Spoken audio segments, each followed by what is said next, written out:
جہاں پہ غزوہ احد لڑی گئی تھی، اسلام کی دوسری بڑی جنگ۔ اور یہ دیکھیں کتنا خوبصورت پہاڑ ہے، سونے کی طرح چمک رہا ہے، اس کو جنتی پہاڑ بھی کہتے ہیں۔ حضور صلی اللہ علیہ وسلم کا ارشاد ہے کہ میں احد سے پیار کرتا ہوں اور احد مجھ سے پیار کرتا ہے۔ اس لڑائی میں ہمارے 70 شہداء شہید ہوئے تھے۔ آئے ان کے ایک تاریخ سموئی ہوئی ہے یہ پہاڑ اپنے اندر۔ اس جنگ میں 1000 صحابہ نے شرکت کی تھی۔ حضور صلی اللہ علیہ وسلم اس کو لیڈ کر رہے تھے، جس میں سے 300 صحابہ جو منافقین تھے وہ مسجد استرا میں حضور صلی اللہ علیہ وسلم کو چھوڑ کے پیچھے ہو گئے تھے۔ تو 700 صحابہ یہاں پہ آئے تھے، جنگ میں شریک ہوئے تھے، جس میں سے 60 ہمارے صحابی شہید ہوئے تھے۔ اور حضور صلی اللہ علیہ وسلم کے دانت مبارک بھی اسی جنگ میں شہید ہوئے تھے۔ اور تو پھر صحابہ نے حضور صلی اللہ علیہ وسلم کو احد کے اس پہاڑ کی طرف لے کے گئے تھے جہاں پہ حضرت فاطمہ رضی اللہ جنت کی شہزادیوں کی سردار نے حضور صلی اللہ علیہ وسلم کی مرہم پٹی کی تھی اپنے ہاتھوں سے۔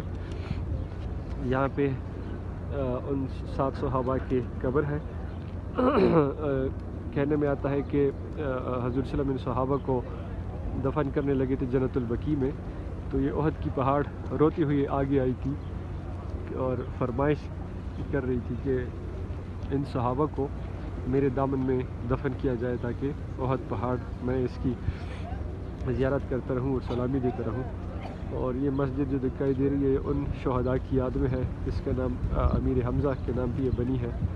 تو یہ میدان احد، اور وہ سامنے چھوٹی جہاں پہ ہمارے 10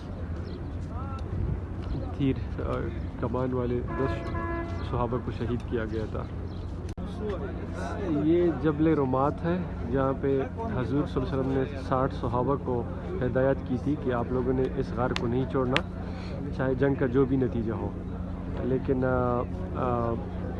جب جنگ مسلمان جیت گئے پہلے راؤنڈ میں تو صحابہ کو لگا کہ اب ہم چونکہ جنگ جیت چکے ہیں تو 50 صحابہ یہاں سے میدان میں آئے اور صرف 10 صحابہ رہ گئے تھے۔ تو دوسرے راؤنڈ میں کفار کو جب پتہ چلا کہ مسلمان یہاں پہ کم رہ گئے ہیں تو انہوں نے دوبارہ یہاں پہ حملہ کیا، یہاں پہ 10 صحابہ کو شہید کیا۔ اور پھر اس میدان میں لڑائی ہوئی، ایک بہت بڑی لڑائی ہوئی اس بڑے میدان میں جہاں پہ ہمارے 60 صحابہ شہید ہوئے، جس میں حضرت محمد صلی اللہ علیہ وسلم کے چچا حضرت حمزہ بھی شامل ہیں اور اسلام کے 2 بڑے جرنیل حضرت مصعب رضی اللہ بھی شامل ہیں۔